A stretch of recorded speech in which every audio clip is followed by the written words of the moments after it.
La cumbre del G7 en Francia ya ha llegado a su fin y el acuerdo entre Estados Unidos e Irán ha centrado el contenido de los encuentros. Mavi Doñate.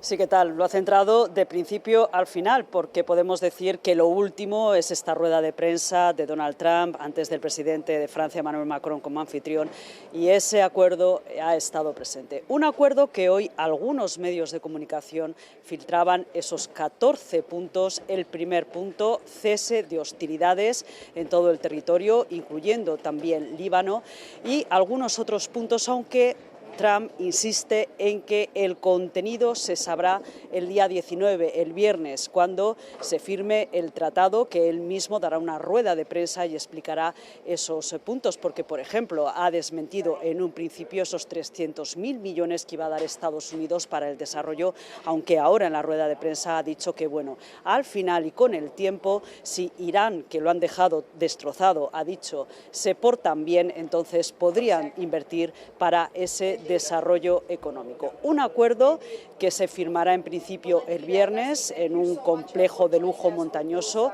en el cantón de Lucerna y que, como han explicado, es el principio de unas negociaciones que durarán 2 meses y que el presidente Donald Trump ha dicho que si en esos 2 meses no se llega a un acuerdo, que está claro que ellos bombardearán. Eso lo saben. También que el acuerdo se lo ha pasado a Netanyahu, que es un buen socio, que podría ser un poco más responsable con Líbano y con Hezbollah. Ayer le estábamos escuchando decir que estaban matando a demasiada gente y que si no podían conseguir ese objetivo de ser más responsables, que le dejasen esa tarea a Siria. Con lo cual, pues bueno, como todos han remarcado, aquí tanto Europa presente en este G7 como los países árabes aliados de Estados Unidos están expectantes, mantienen la respiración, creen que es un buen punto de partida, porque lo esencial sobre todo es la reapertura de ese estrecho de Hormuz, en principio sin peajes, porque también Europa teme que a la larga Teherán cobre a los buques que lo atraviesen, pero incluso Estados Unidos ha tendido la mano, ha dicho que estaría dispuesto a que esa coalición internacional liderada por Francia y Reino Unido participasen en la seguridad de los buques e incluso del desminado, siempre que Irán y Omán estén de acuerdo.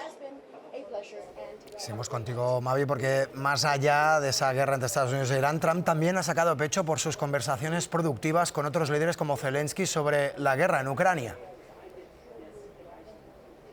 Bueno, no sabemos si ha habido conversaciones bilaterales. Ayer sí que es verdad que estuvieron unos 20 minutos juntos con presencia de Emmanuel Macron y sí que esta cumbre es verdad que se ha visto a un Trump con un interés renovado por Ucrania, pero también hay una contradicción. O sea, por ejemplo, hemos escuchado a Emmanuel Macron que decía que había unanimidad en todo el G7 por primera vez respecto a Ucrania, que estaba claro que Rusia, en eso coincidían los 7, no quería hablar de paz, pero después Trump ha dicho que tanto Zelensky como Putin querían la paz, pero que no sabían cómo hacerlo, con lo cual hay una pequeña contradicción de mensajes. Sí que es cierto que Estados Unidos ayer firmó el acuerdo del G7 de seguir ayudando a Ucrania, por ejemplo, con ese envío de esos sistemas aéreos de interceptación, o que reconoció que las dinámicas de la guerra estaban favoreciendo a Ucrania y no a Rusia, e incluso desaprobó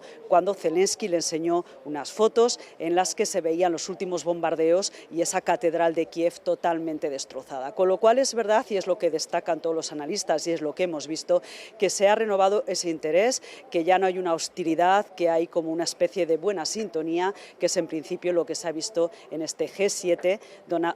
Macron ha dicho que además esa sintonía, esos acuerdos en unos tiempos de crisis y de política geoestratégica revuelta, pues había visto en otros temas, como por ejemplo todo lo que era digital, protección a la infancia, pero también, para no enfadar a Trump, por así decirlo, se habían quitado de este acuerdo final algunos puntos relativos, por ejemplo, al cambio climático.